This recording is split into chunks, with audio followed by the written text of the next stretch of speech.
yi ci gën a fës dañu koy dooree ak feetu Noël yi nga xam ni église bi dina ko def nañu ko daan defee ñi nga xam ne ñoo di communauté chrétienne bi tamit dinañu ubbi église yi waaye lépp lu ci munti am dinañu daal def li nga xam ni mooy dëppoo ak lii di mesure barrière yi loolu nag li nga xamante ni moom la ñu jàpp rek moo di ni fépp fuy église ci biir Sénégal dinañ fa def li nga xam ni mooy feetu Noël bi daal di màggal juddug Yeesu Krista. beneen bi ci des moo di ni rek Noël ñëw na waaye nag boo demee ba Sandaga dafa mel ni que rek jouet yi ak yi nga xam ni moom la ñuy neexale xale yi ña nga fay jalaañoo leneen li ci des moo di ni nag parents yi Covid 19 bi jàpp na leen ba tax na seen i poos taxu koo diis nee nañu tamit fowukaay yi nga xam ni moom la ñu gis foofee dafa daal di cher ba fi mu nekk nii amuñu lu ñu ko jëndee ngir bégal seen i xale commerçant yi nag ñoom itamit ñi ngi toog di xaar rek ku nga xamante ni ñëw na jënd seeni bagages. ci wàllu li nga xam ni moo di rek mbirum presse en ligne ñu jàpp ni rek li nga xam ni moo di dérive yi bari na maanaam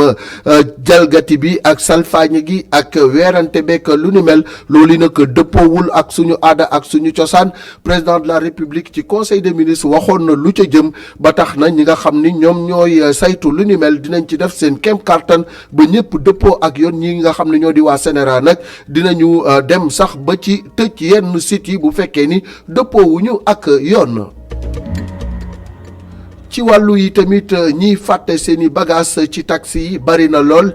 bari na ci nag taximaan yu nga xamante ni dund nañu lu ñu mel nit ñi dinañu dem sax ba di fa fàtte ay doom maanaam seeni doom nit ak i noppam ñu fàtte ko fa waaye loolu yëpp dinañ ci dellusiwaat ci gëstu bu yaatu ànd ci ak Abdourahmane Ly ci naka la taximaan yi di dunde loolu am na ci ñu nga xam ne nag lu ñu for dinañ ko delloo waaye ñiy gàmmu ak ñiy raas dem bokkuñu am na ñu nga xamante ni lu xës ba dugg wala nga fàtte ko ci seenu taxi dañu koy daal di jëfandikoo.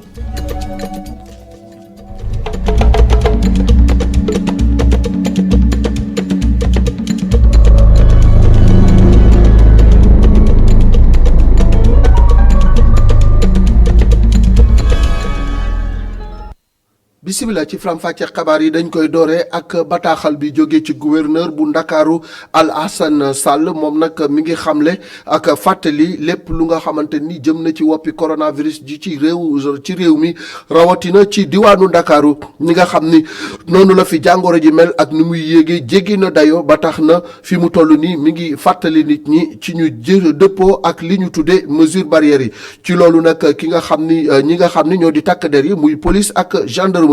jot nañu ay ndigal ngir rek fexe ba lépp lu nga xamante ni autorité yi digle nañu ko ak lu ñu tere ñu daal di koy daal fexe ba askan bi jëfe ko ngir mu gën a moytu lu jëm ci wopp ji di gën di law beneen bi ci desi tamit dinañu gën a daal di farlu ci taxawaayu seen taxawaay ci plage yi muy mbeex yi nga xam ne nit ñi dañ fay dajaloo ak yeneen barab yu nga xamante ni nit ñi dañ fay dajaloo ngir rek gën leen forcé ci ñu daal di dëppoo ak lu jëm ci lii di tere bi ñuy tere dajaloo bi beneen bi ci des tamit dinañu gën a fësal lu jëm ci opération yuy contrôle ci wàllu takku masque gi képp ku nga xamante ni jàpp nañ la takkuloo masque lu war ca yow ñoom dinañ ko def ci service public yi ak privé yi ak fi nga xam ni dañ fay jëndee ka jaay ak ci wàllu transport public yi loolu yëpp yi tamit ñi ngi ñaan askan wi ñu dëppoo ci ak yoon lu ko may takk der yi dinañu def seen liggéey leneen li ci des tamit mooy fépp fu nga xam ni dañ fay jaay ay boisson ak sàngara ak lu ni mel dinañ fa dem ak restaurant yeeg lu ni mel ngir rek heure bi nga xam ne moom lañ leen jox ngir ñu tëj ko ñu daal di koy tëj ci dëppoo ak yoon. ñu ñëw ci li nga xam ni moo di rek lii di rek maanaam Noël dinañ ko féete église bi dina ci def lépp lu nga xamante ni moom la ci daan def suñu mbokk chrétien yi tamit dinañu dem ca jàngu ba ngir dëppoo ak yoon waaye tamit daal di rek féete lu nga xamante ni moom moo di juddu ko Yesu Krista Noël ci paroisse yëpp dinañ ko fa amee abbé Jean Laurent Ndour bi paroisse bu Sacré-Cœur xamle na lu ni mel Awa Thiaw ak Bara Sow demoon nañu ngir saytu mbirum Noël ak église bi nan lay tëddee.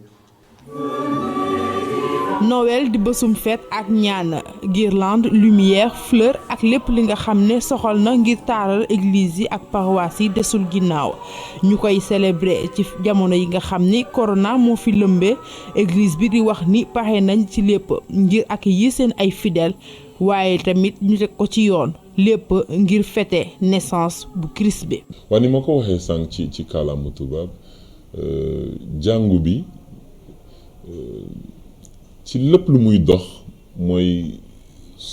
noonu lañ ko waxee ci wolof no sukkali doomu aadama ci yaramam ci xelam ak ci fit donc ci côté boobu moom na seen xel dal parce que chrétiens yi moom yar boobu lañ ñu jox quoi voilà depuis que suñu monseigneur yi waxee loolu la ñu topp jusqu'à présent boo xoolee ci école privée catholique yi ci église yi vraiment mesures barrières yi sont respectées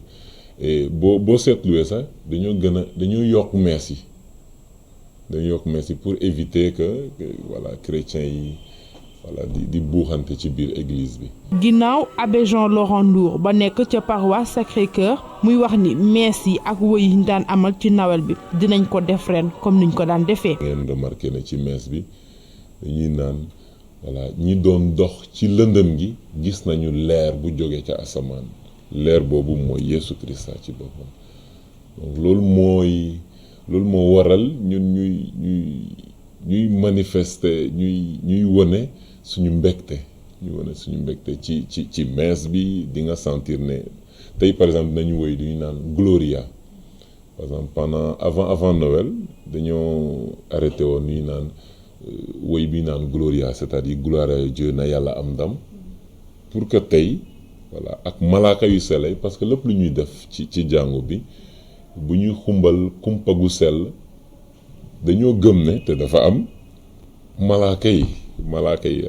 nekk asamaan xam nga luy malaaka noonu dañuy bànneexu ak ñun. ci période bi nga xam ni corona moo lëmbee dëkk bi Noël dinañ ko célébrer ci ñaari fan bi nga xam ni ay ñaan ak fête lay nekk lépp ngir màggal bésum juddu Christ ci kaw loolu église bi di xamal ni pare nañu bu baax a baax ngir fêter li nga xam ni mooy bésum juddu bi waaye tamit lépp rek ñu teg ko ci norme ngir respecter mesures barrières yi. Monseigneur Benjamin Ndiaye di archevêque bu Dakar ni mu ko daan defee at bu jot daal di nay rek jébbal message am ñi nga xam ni ñoo di fidèles chrétiens yi mi ngi leen ci ñaax waaye tamit di xam le ni ci jamono ji Noël dafa tombé ak lii di woppi coronavirus ji ba tax na lu bari daal di nay salfaañoo ci dunduk njaboot gi waaye tamit ci wàllu social lu bari tamit gis nañu ni rek lii di coronavirus di am na ci njeexital gu bon waaye nag li nga xam ni moom lay wax rek mooy mu ñaax way ngëm yi ngir ñu gën a daal di concentré wu ci li ñu tuddee l'essentiel maanaam gën a dellu ci yàlla suñu borom waaye tamit gën a saxal bëggante ak soppante ndaxte ki nga xam ni moo di Yesu Krista lépp mbëggeel la muy amour du prochain. ñu daal di ñëw ci li nga xam ni tamit moo di Noël xam ngeen ni nag Noël may feetu gone yi te gone yi dañ leen di war di bégal di leen di jëndal ay cadeau fële ca Sandaga nag cadeau ya bari na lool waaye nag poos waajur yi woyof na ba tax na yu ci bari mënuñu koo jënd ndax seeraay ba commerçant yi tamit ñoom xamle nañu ni daal mënuñu koo jaayee lu yées liñ koy jaayee waaye fi mu toll nii ñi ngi toog di xaarandi clients yi Adama Sarr Babacar Sow doxantu nañu ba Sandaga. ñu ngi fii ci rond-point Sandaga ci bési Noël bii nag li nga xamee ne moom moo di xumbute yi buñ ko méngaleeg at yi ñu weesu taxu koo demee noonu Maam Dior Mbaye nekk ab jaaykat. yëf bi day wute na ak daaw de waaye rek ren feebar beeg yooyu waaye rek yàlla baax na waaw ñu metti daal waaye bañ a toog rek ndax dañ ko daan def chaque année fii la ñuy jaayee mu neex ba dee waaye nag yàlla moom ñuy dogal la ni yàlla feebar bi jóg rek jàmm salaam. gannaaw ba mu ñëwee ngir jënd ay cadeau nag ngir ay doomam Joseph Koli nag mu ngi naqarlu seeraayu njëg yi. Covid bi économiquement daf ñu laal ñun ñëpp dafa laal Sénégal dafa laal jaaykat yi moo tax ngay gis léeg-léeg li nga xam ne 1000 francs la doon jar ñu ne la 1500 ay jouet wala ay dàll wala lu munti jënd même denrée alimentaire dafa laal Sénégal bi yëpp donc mbir yi dafa cher. cheraay yooyu nag ki nga xamee ne moo di jaaykat bii di Pathé Ndoye di ci andi ay firnde. mu demee la ren bagage yu bëri wàccul loolu mooy problème bi rek loolu moo tax mu xaw a cher mais nag ñun ñuy jaay xam nañu instant bi xaas waaw. ci jamono joo xamee ne nag àdduna wërngal këpp ñu ngi amal li nga xamee ne moo di feetu Noël mu yemook mbasum coronavirus gii nag tax na daal poche yu bëri daal di bënn boo bile feet nag du neex benn yoon ci ñi nga xamee ne ñoom ñoo di jaaykat yi rawatina itam waajur yi. ñuy ñaanal suñu mbokk chrétien yi feetu Noël bu neex donte woppi coronavirus ji lompañal na lu bëri donc bonne fête de Noël à toute la communauté chrétienne ñu daal di ñëw ci li nga xam ne nag moo di beneen xët daal di koy jëmale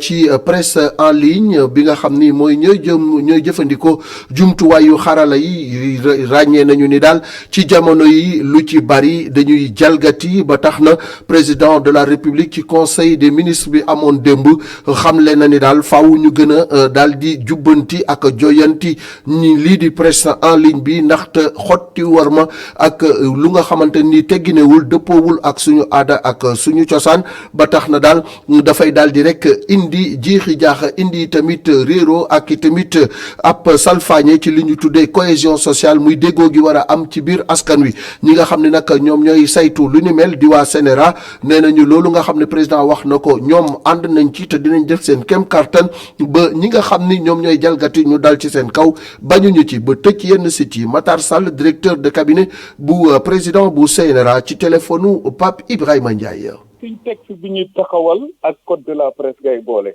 suñ texte bi ñu kii moom daf ne vraiment lépp lu concerné communication audiovisuelle CNRA war na ci veiller ñu respecté ko léegi nag code de la presse bi moom dafa jël ci biiram dugal presse en ligne te code de la presse bi ci biiram également moom moo wax ne quelle que soit technologie booy utiliser su fekkente ne yaa ngi diffuser contenu yaa ngi distribuer yaa ngi éditer contenu audiovisuel yow donc la code de la presse bi de la tënk te kon loolu communication audiovisuelle la kon CNRA am na compétence am na donc vraiment encore une fois li ko mën a may mu dem donc vraiment pour faire appliquer la réglementation ci cadre boobu comme ni nga waxee sanction yi loi bi moo ko prévoir sanction yëpp donc moom CNRA mën na ko jël mooy comme ni nga waxee dem ba interdire benn site dootul dox Sénégal wala dootul ko permettre wala donc ay sanctions pécuniaires loolu yëpp loi bi moo ko prévoir et effectivement organe de régulation mën na intervenir dans ce cas. ci wàllu rek loolu la ñuy desandi ak autorité bi nga xam ni moom moo yor lépp lu jëm ci daal di yéwénal télécom ak poste ak tamit opérateurs yi ñoom nag ñi ngi nekkoon rek ci naka la ñuy def ba daal di gën a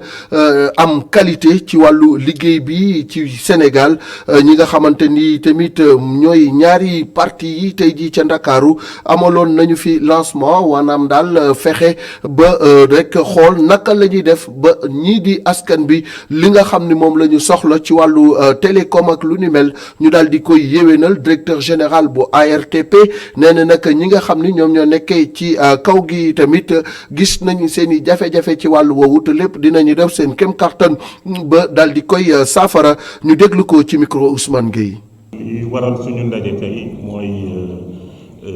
jéem a fexe ba qualité des services mooy téléphone bi dox téléphone ak internet bi dox fépp ci Sénégal donc loolu mooy li président Macky Sall di loolu mooy li ñu président Macky Sall digal et loolu moo waral tey ma woo directeur généraux opérateurs yi maa ngi leen di gërëm d'ailleurs ci seen teew ñu fexe ba waxtaan ci loolu ñu teg ay anam yu wóor yi nga xam ne dina fexe ba ñun ñu am qualité des services qualité de télécommunication bu baax au Sénégal donc loolu li ko mën a tax a am mooy investissement mooy jéem a fépp ci Sénégal ñu andi fa ñu dugal fa xaalis bu doy pour qualité bi doy pour antenne yi doy pour nit ñi mën a capter signal bi ni mu ko waree mën a am internet mën a téléphoner ci ni mu ko waree loolu moo waral suñu jotaay tey te jotaay bi am nañu yaakaar ne incha allah internet bi dina dox fépp ci Sénégal téléphone bi dina dox fépp ci Sénégal ARTP moom mooy jiite démarche boobu te démarche boobu ci ay kàddu yu leer lañ ko teg mooy protocole yu bees nga xam ne dafay am ay valeurs yoo xamante ne opérateur yi dinañu ko respecté te buñ ko respecté internet bi dina doy téléphone bi dina dox. ndax mus ngeen a fàtte bagage ci taxi ñu bari dinañ ñi waaw moo xam téléphone la wala lu mu doon taximan yi nag ñoom ñi ngi daal di rek di nettali lu mel noonu ay ñaata yoon lañu ko jànkoonteel nee nañu lu bari dinañu gis ay nit yu fàtte seeni bagage ci biir taxi yi fële ca Grand Dakar tey ba nee nañu daal lu jëm ci ay téléphone ay gaz am na sax ñu nga xam ne dañuy dem ba fàtte seeni doom ci biir taxi yi taximan yi di nettali loolu nan lañ ko dundee Abdourahmane lii moo demoon seeti leen. atelier mécanicien ak benn restaurant lépp li nga xamante ni moom la taximan soxla moo xam day waaj a xëy wala mu wàcc. ñu ngi fii Grand Dakar Taïba foofee sax lañu taseel Serigne Cheikh Mbacke Ndaw lu bëri yoon ay client fàtte nañu ci taxi wam bi seeni ay bagage yu mu leen di delloo bu fàttalikoo fu mu leen a wàccee. ñuy defar genre frigo daal mu am lu mu fàtte benn genre gaz bu ndaw bi muy liggéey bi ma demee ba wàcc bëccëg ba ñëw suñu gaara ba ubbi maal bi laa gis bagage yi ma xalaat ne man kenn rek laa yeboon koy kii frigo mais si mbedd laa ko jël mais yàlla damaa dimbali ma jël ci mbuus ma takk ko denc ko maal bi dawaat ba duggaat foofa noona ma dugg mbedd bi nga xam ne moom laa ko jëlee woon bi ma demee ba sës bi ca fond ba ma daal di am gars yi ma gis ma nuyu leen daane la man day da amul kuy defar ay frigo fii après gars yi na ma ay frigo insté ba mu yàgg ñu am na ku nekk si kanam demal ma far yàlla dogal ma dem ba tourné ci benn buntu kër gis fi ñuy defaree frigo ma xool ma dawal sama bët ci buntu kër bi gis benn gars ma gis benn commerce ki nga xam ne moom laa yeboon ma xàmmee ko ma woo ko mu ñëw. Jibi Diop moom it daa ñëwoon ngir dépanner woto wam daanaka dund na lu ni mel nee na ñaari yoon muy ay client yu fàtte seeni ay téléphone ci woto wam client bi da ko dig ni dina ko fay bu ko indilee di téléphone. dama ko wàccee parcelle mais ci kaw télé bi laa ko wàccee mu dugg quoi ci mbedd bi mais après xam nga fan la dugg quoi dawalee ba si ak ma dégg téléphone bi sonné ma xool ci suufu siège bi gis ko bi après laa ko jël ma wuyu ko mu ne ma sama téléphone dama ko fàtte ci arab bi ma ne ko mais instant yii de sori naa mu ne ma léegi kañ laa si mën a jot ma ne ko léegi su ma tourné waatee après nga woo ma léegi bu ma woyaatee ma ne ko léegi man maa ngi ñëw mu ne ma léegi defal mu gaaw quoi boo ñëwee ma jox la paas après ma def lu gaaw dem après ma jël sama téléphone woo ko ci numéro bi moo wooyee woon mu génn ma jox ko téléphone bi. taximaan yi delloo yëfu jàmbur yi muy lu war bu ñu sukkandikoo ci Male Faye lu jaaduwul kay ci moom moo di fàtte sa doom ci taxi te nee na loolee la dund. maa ngi ko jëlee ci rue 22 bi di ko yóbbu cité bii nekk ci côté camp pénal bi Konat Chap xaw ma muy dem benn xew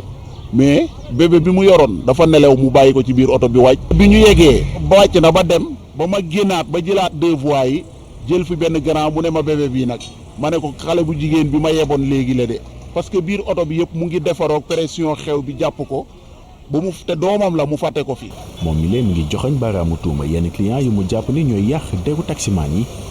waaw ndax moom jàpp na ni yenn si ñoom ñooy ràndal affaire client yi. am na ci taximan yu jub soxlaa lu ñu kenn dara loo fàtte ci seen taxi dinañu fexe ba delloo la ko man mii ak keneen ak keneen dund nañu lu ñu mel waaye am na ci lu nga xam ni ñu tàbbi lu ñu loo fàtte ci seenu taxi dootoo ko gisati dañuy daal di wax jëmale ci plateforme ak ay orientation ñoom nag li nga xam ne rek moom la ñu bëgg nee nañu daal bëggatuñoo gis ndaw ñi di jël gaal yi di dem ci Barça wala Barsaq ji ñoom nag am na rek caravane bu nga xamante ni amal nañu ko ca Géejawaay ngir ñaax ndaw yi gën leen a xamal ni daal fii ci réew mi mën nga fee toog tekki fii liggéey fii ñu ngi naan nag ñi nga xam ne ñoo di ndaw ñi ñu gën a farlu gën a wuti tamit lu nga xamante ni moom la ñuy def ci wàllu liggéey loolu moo gën di daal di tayle seen bakkan Mamadou Lamine Fati moo demoon topp mbir moomu. benn caravane bu jëm ci wàllum ndaw yile ngir yee leen ñu toog ci dëkk gile bañ a jël gaalu looco yile lu nu mel plateforme accueil orientation def ko ci Géejawaay. dañu seetlu ne jamono jii ñu nekk nii gis nañu ndaw ñi ñu ngi jëlaat gaal yi di dem te xam nañu ndaw mooy yaakaaru ëllëg xam nañu ndaw tey ñoom ñooy l'avenir de demain loolu moo tax ñu ne kat ñun en tant que ay ndaw waruñu toog croiser les bras parce que yàlla def na ne ñun ñu am information yoo xam ni nguur gi teg na ko fii direction de l'emploi teg na ko fii pour accompagner ndaw yi ñu ne loolu nag il faut ñu jug sol suñu daal dem dugg si gox-goxaat yi dem gis ak ndaw yi waxtaan ak ndaw yi wax leen ni kat mun nga toog sa réew liggéey sa réew tekkee sa réew donte dem tukki baax na mais nañ ko def si yoon. loolu moo tax ñu ne nañu sensibiliser ndaw ñi wax leen ñu toog fii mais dafa tombé tamit ñu nekk si benn période boo xam ne période bu jege dayoo mi Covid 19 bi moo tax ñu ñaaxal ñëpp ñu gën a sol seen i masque mu laxas seen loxo jëfandikoo geste barrière ba nga xam ne fii feebar bi yàlla dinañ si aar loolu yëpp boo gisee ñu def ko parce que gis nañ ni tey ndaw ñi bëgg nañ liggéey soxla nañ liggéey mais peut-être des fois information bi lañ dul am loolu moo tax tey ñu dem wër département Guédiawaye dem gox ak gox waxtaan ak ndaw yi sensibiliser ndaw yi na leen mën nga toog si réew liggéey si réew tekkee si réew au moment où ndaw yi di wax les 2B Barça wala Barsax ñu dañuy wax les 2T toog tekki te loolu lu am solo la slogan bu am solo la moo tax ni ñuy bëgg ndaw yëpp ñu koy véhiculer di ko jëmale kanam parce que réew mi ngi fii ni ñoo yaakaar réew mi ñooy fa war a toog ñoo ko war a defar. ay opportunité liggéey am na bu baax a baax ci biir Sénégal ngir ndaw yile suñu sukkandikoo ci conseiller emploi Pape Thioune nekk ci direction de l'emploi. direction de l'emploi ci accompagnement la nekk technique pour ñi nga jeunes yi nga xam ne même ñi nga xam ne seen amuñu diplôme sont concernés parce que direction de l'emploi nekkul fi rek seulement pour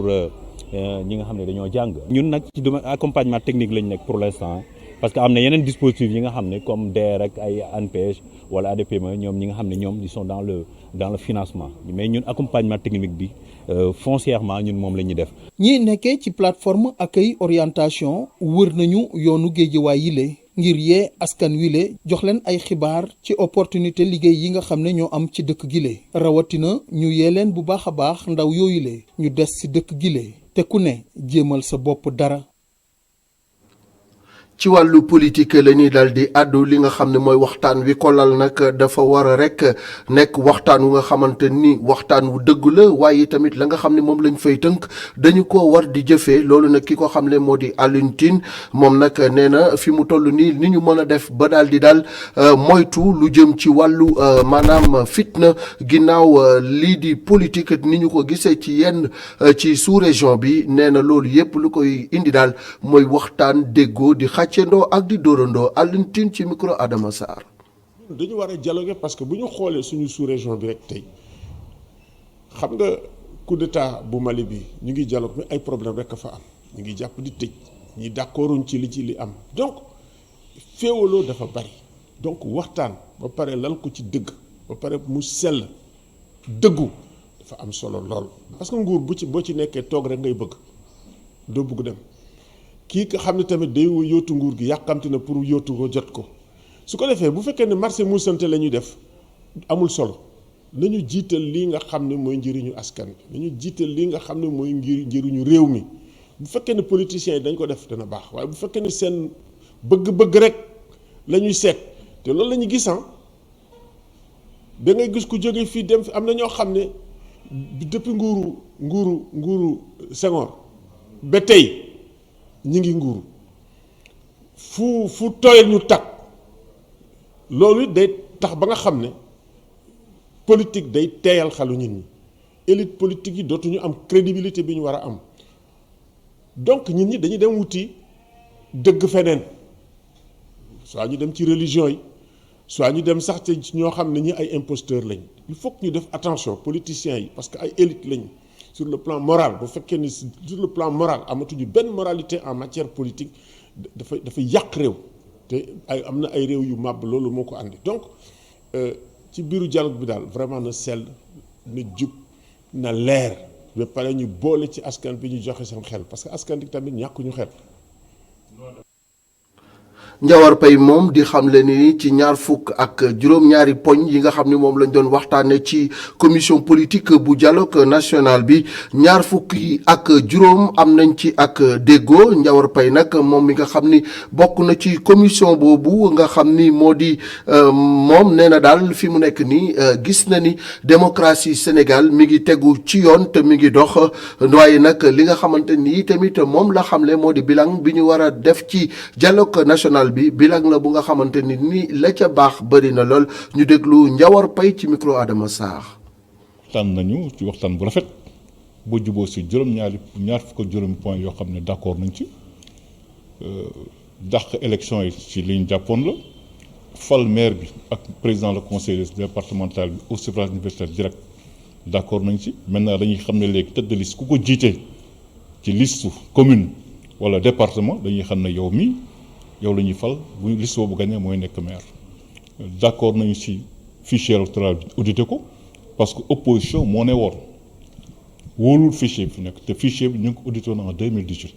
experts yi ko audité woon ne woon nañu fichier bi baax na à 98% fiable ñoom ñu ne loolu doy leen seen préalable mooy bala ñoo dem élection municipale ñu indi benn fichier bees moo indi lii yëpp moo tax ba fi mu nekk di élection municipale yi ñu ngi ko jàppoon de juin jàpp ko décembre te loolu du sax renvoi parce que c'est dans la même année loolu du renvoi mais mën nañ considérer ne que nag suñu ko renvoyé ba muy jëm en 2021 2022 loolu c'est une exigence de l'opposition ñoo ne ñoom duñu dem te amuñu fichier bees léegi nag experts yooyu ñu tànn leen war nañ commencer liggéey fin janvier suñ ko commencé da ngay natt ñeenti weer yoo xam ne dinañ ko liggéey indi résultat yi indi ko su commission ñu apprécier ko defaat yenn action yoo xam ne ci calendrier bi la révision de liste électorale ay yooyu daal mooy tax ñu mën a jàpp élection yi après incha allah voilà noonu la.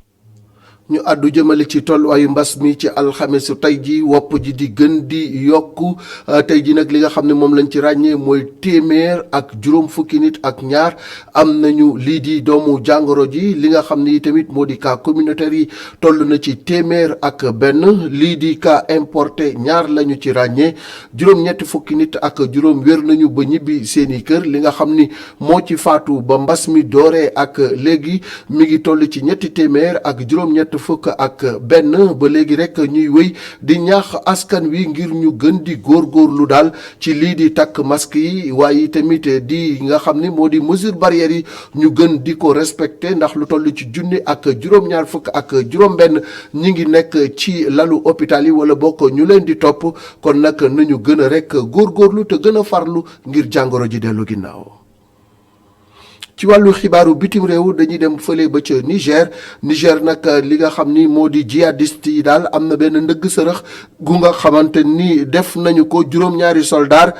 ca bët gànnaaru wala bokk ca soowu réew mi ñàkk nañ ci seen bakkan loolu nag une semaine rek moo des ci wote yi ñu daal di ràññee rek cong gu am solo googu ginnaaw loolu yi tamit am na beneen cong bu amoon fële ca Boko cong googu fanweeri nit ak ñaar ñàkkoon nañ ci seen bakkan ca bët gànnaaru réew ma ñu fàttali rek ni Niger mi ngi war a amal dimanche bi ñu dëkkmal scrutin maanaam wote gi nga xam ni ci la ñu war a fal ñii di teew ca pencum ndaw réew ma di député yi ak président de la république bi ñuy fàttali rek ni ki nga xam ni moo fa nekkoon président di Mamadou Issoufou moom nag dafay daal di dem ginnaaw bi nga xamante ni def na ñaari mandat waaye li njàqare askan wi mooy cong yi ak nëgg sërëx yi am ak li nga xam ne mooy gaañu foofee te élection yi li ci des bareetul la.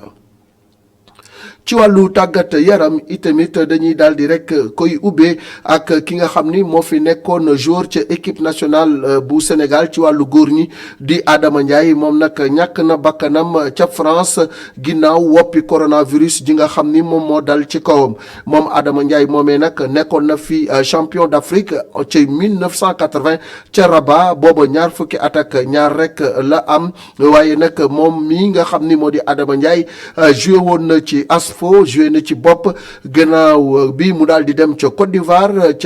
dem ca France après tamit ca la daal di dem ca Abu Dhabi ñu koy ñaanal yàlla tayaru ko ca àjjanay firdawsiya mu mel ni que rek woppi coronavirus ji mi ngi wéy di faagaagal nit ñi rawatina sportif yi ci wàllu football ñi nga xam ni ñoo di Paris Saint-Germain nag dàq nañu seen entraîneur Thomas Tuchel ginnaaw ndam lu rëy li nga xam ne nag moom am na ko ca Strasbourg ñu door Strasbourg ñeenti bal ci dara. Ki nga xam ni moo koy remplacer mooy Mauricio Pochettino moom nag Mauricio Pochettino dina am rek contrat bu mag bu nga xam ni dina wéy ba atum 2023 ñu bari nag dàq gi ñu dàq kii di Thomas Tuchel bett na leen waaye daal mu mel ni que directeur sportif bu Paris Saint-Germain di Leonardo jëloon na décision bi laata ñuy dem ca Strasbourg di fa am ndam lu mel noonu. ci wàllu ñii di FIFA di kuréel gi nga xam ne moom moo ŋànk football bi ci àdduna am na nag ay décision yu am solo yu nga xamante ni nii jël na ko ci bésub tey moo di ne rek fële ca Côte d'Ivoire dañu fay daal di samp lii di comité de normalisation ngir mu jiite footballu lii di Côte d'Ivoire mu daal di fay wuutu nag fédération ivoirienne bu football léegi nag li nga xam ni moom moo ko lal mooy rek dañoo sukkandiku ci article 8 alinéa 2 bi nga xam ni moom mooy chartu lii di FIFA ba tax na daal comité de normalisation bi moom mooy doxal foofee ca Côte d'Ivoire décision bu ñu mel ni tamit yaatal nañu